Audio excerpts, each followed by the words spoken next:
And here they are.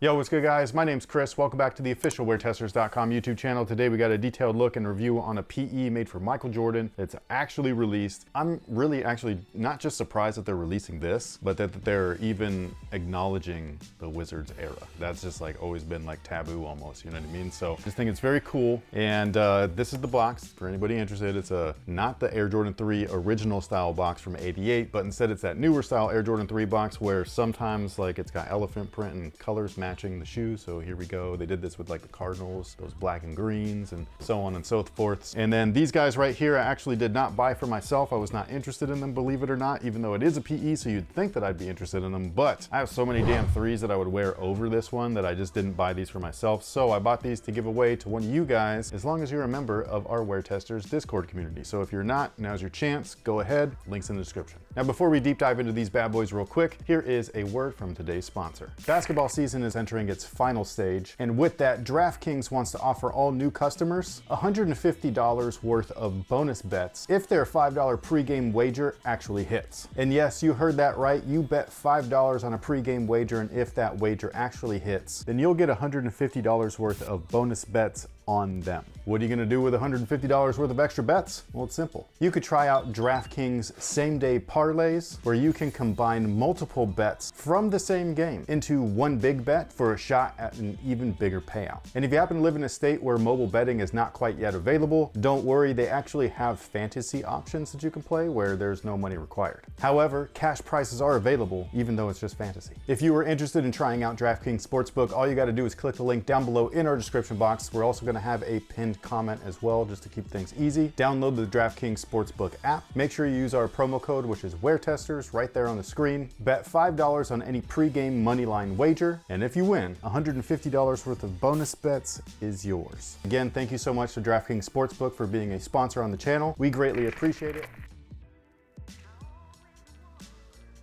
Well, that was weird. New haircut, new outfit, YouTube life.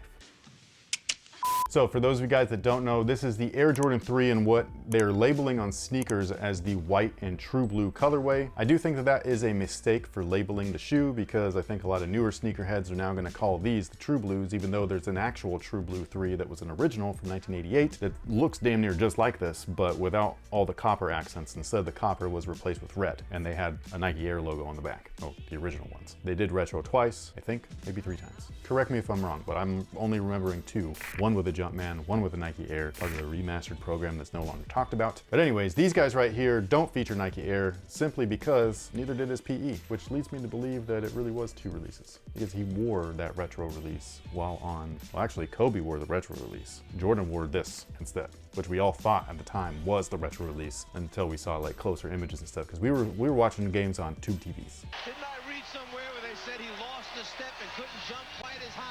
Well, we may have to play this again tonight. Trying to look to see what these guys were wearing on court was definitely difficult. But anyways, Michael Jordan played for 2 basketball teams during his NBA career, the first of which obviously everybody knows about is the Chicago days. And he retired once during that era, and then retired for a second time in 1999, then decided that he was going to be part owner of a professional team, which was the Washington Wizards. The team sucked so bad that he was like, I'm just gonna, like, he was Thanos basically. He's like, I'm gonna do this myself. And so he unretired again, played with the team between 2001 and 2003. Throughout that time, he wore tons of cool stuff. He wore the newer Jordans, so he wore like the 16s, the 17s, and the 18s, but he also wore a ton of retros. He wore these, he wore the cool gray 11s, the cool gray 9s, all kinds of stuff, man. It was awesome. But anyways, these guys right here are made, I would say, not like his PE that was from the 2001 to 2003 era and stuff, those retros. Instead, these are made much more like the recent release of the reimagined 3s, the white cements. They have the same widow's peak on the toes, so instead of 1, there's 2. To clarify my Fire Red 3 review, what I meant was, like, I think I talked about it in the white cement review, but I was saying how the Fire Reds didn't have the widow's peak. What I was trying to say is they didn't have both of them.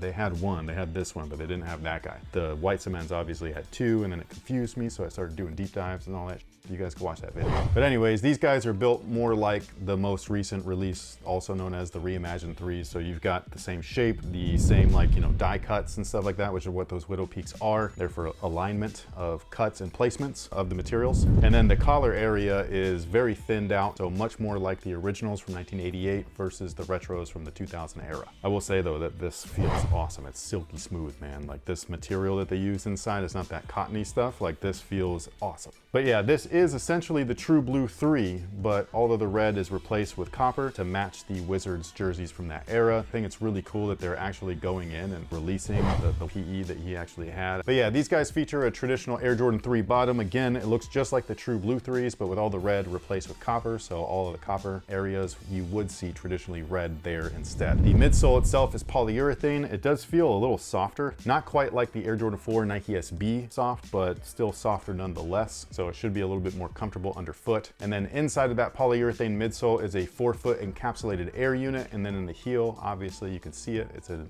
exposed air unit. So you got a window through the sole, literally. This is the insole, it's a Dream Cell. They keep going back and forth. It's weird. I don't know what's going on, but there it is. And then the upper itself is very nice. Not super nice, but it's very nice. You actually have leather all over the place, which is really cool. So typically this midfoot rand right here would be synthetic. It's not. It's an actual leather there. It does have a synthetic PU coat on there, but it's very thin and it has a nice texture to it, so I really like it. Now the main body of the upper is also very similar leather, so not premium or anything like that, but it's soft to the touch. I just don't love the heavy tumble look to it, but this is more in line with, again, that PE and not so much with the original from 1988, even though this is technically like a blend. It's like built like the 88 Reimagined 3, but it looks and stuff like that like the actual PE from the 2000 era. So it's just a very interesting shoe. It's like an amalgam of years and stuff. It's kind of cool. The elephant print is very interesting because again, it's like the 88s where it's some of it's thin, some of it's thick. On the same pair, you can see it where it's bold. And then as soon as you start to transition it over, it's thin again. So a lot of people were complaining, being like, I got thick ones, I got thin ones, I got mismatched ones. Well,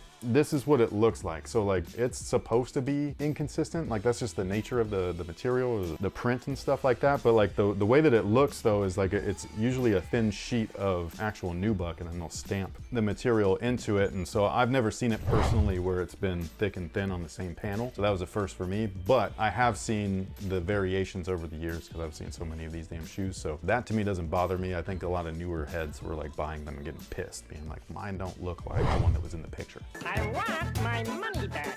Yeah, that'd be good. Like I was saying, the material itself is actually nubuck. So you've got nubuck, leather, synthetic on the tongue, and then the eye stay area on this colorway, much like the original True Blue 3s, is cement as well, and that is also nubuck. But let us know what you think about these down below in the comment section. Thank you so much for being here. Thank you so much for watching. We will catch you on the next one. So until then, have a good one. And don't forget to sign up for Discord. It not only directly helps this channel, like it directly funds us so that we can do stuff just like this, but like I said, we're giving these away to somebody in there. So good luck.